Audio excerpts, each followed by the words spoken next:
You know, sometimes the biggest geopolitical shifts don't start with a bang.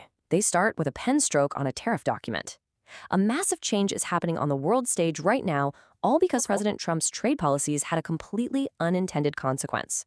While Washington was trying to corner China, Xi Jinping was busy changing the entire game. And what you're about to see is how a plan to contain China might have accidentally forged an alliance the US has spent decades trying to prevent. The outcome is going to shock you.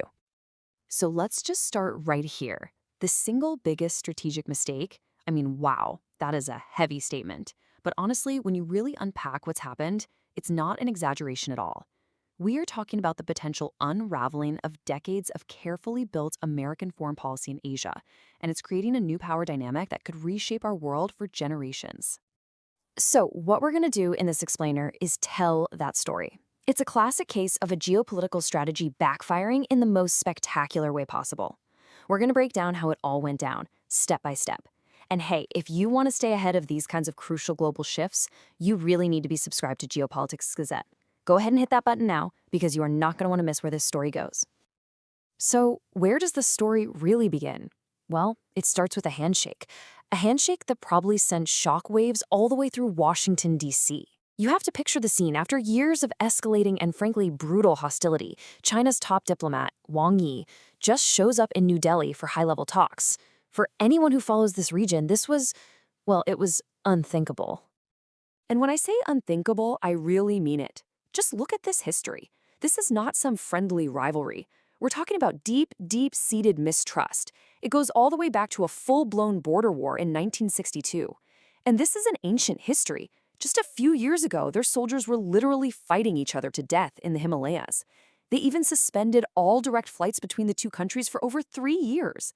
So for these two governments to suddenly be sitting down for serious talks, that isn't just a thaw, it's a geopolitical earthquake. And this is way more than just smiling for the cameras. We're talking about real, concrete steps to mend fences. They're getting direct flights running again. They're talking about reopening crucial border trade routes, which is huge for the local economies on both sides.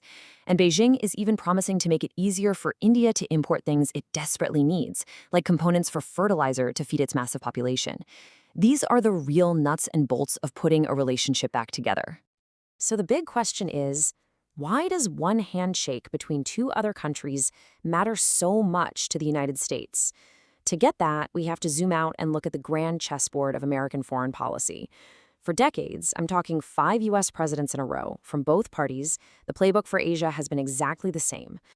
And that playbook was built on one single core assumption. On one side of the board, you have the India-U.S. partnership. A natural fit, right? The world's largest democracies, key members of the Quad Security Alliance, working together to counterbalance China. On the other side of the board, you have the India-China rivalry, with all that history we just talked about. Washington's entire strategy, their whole bet, was that the rivalry between India and China would always keep India firmly in America's camp. It was the bedrock of their whole approach to Asia.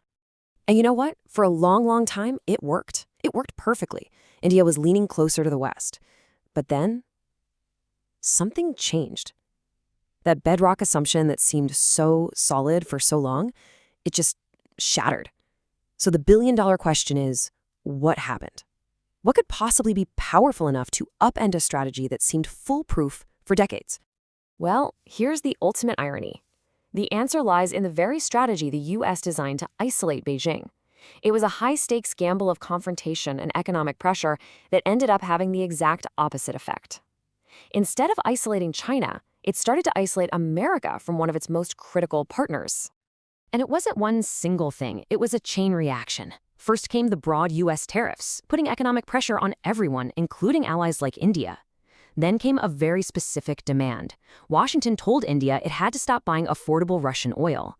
Now, for a developing nation of over 1 billion people, energy security is everything. It's a non-negotiable. So of course, New Delhi refused. And Washington's response wasn't discussion, it was lectures and threats. The dynamic shifted from partnership to command. And India's message back was crystal clear. We are a great power. We are not your instrument. We will act on our own terms. This public declaration of strategic independence created a crack in the U.S.-India relationship. And that crack was the exact opening Beijing had been patiently waiting for. By the way, if you're finding this analysis valuable, hitting that subscribe button for Geopolitics Gazette is the absolute best way to support what we do and stay informed. So, while all this drama was playing out between Washington and New Delhi, what was China doing? They weren't just sitting back and watching, they were playing an entirely different and much longer game. Quietly, but with incredible speed, they were building a massive new economic web, shifting their focus away from the West and towards the developing world, what we call the Global South. I want you to just look at this number for a second. $1.6 trillion. That's how much China now exports to the developing nations of the Global South every single year. That is more than their exports to the United States and Europe combined. This one number completely shatters the old narrative that China's economy is totally dependent on Western consumers. That world is over. And this chart just visualizes that incredible pivot. For decades, the assumption was that China needed Western markets to survive. But the reality now is the complete opposite. The Global South is no longer some secondary market for China. It has become the primary engine of its economic future. They've cultivated a massive and growing customer base that has nothing to do with the West. And this didn't just happen by accident. It was a deliberate, multi-decade strategy. Through the Belt and Road Initiative, China built the actual infrastructure, the ports, the railways, the highways, that physically plugged emerging economies directly into its supply chain. They poured investment into Africa and Latin America, and now they're exporting their entire technological ecosystem, from electric vehicles and solar panels to high-speed rail, making themselves the indispensable partner in capitals across the globe. Let's just take one industry that perfectly captures this dominance: electric vehicles. I mean, look at this. It's not even a competition, it's a route. Chinese companies now produce over 60% of all EVs sold on the entire planet. But here's the genius part. They're not just selling them from home anymore. They are moving the whole industry abroad. And this is just a brilliant long-term strategy. Think about it. When China builds an EV factory in, say, Brazil or Thailand, they're not just selling cars. They're securing access to critical minerals like lithium and cobalt. They're creating local jobs. And they are deeply, deeply tying the economic future of those host countries directly to Beijing's success. It's a kind of economic influence that tariffs simply cannot touch. Okay, so let's pull all these threads together. What does this all mean for the future of the world? It means we are watching the very ground of global politics shift beneath our feet. The ripple effects from this potential India-China thaw, combined with China's economic pivot, could fundamentally redefine global alliances for the 21st century. Take the BRICS nations, for example. For years, this bloc was kind of seen as a paper tiger, right? Its greatest weakness was that its two largest members, India and China, were bitter rivals. That friction always held it back. But what if that rivalry starts to fade? If that happens, BRICS could transform almost overnight from a talking shop into a powerful economic and political bloc that could seriously challenge the G7.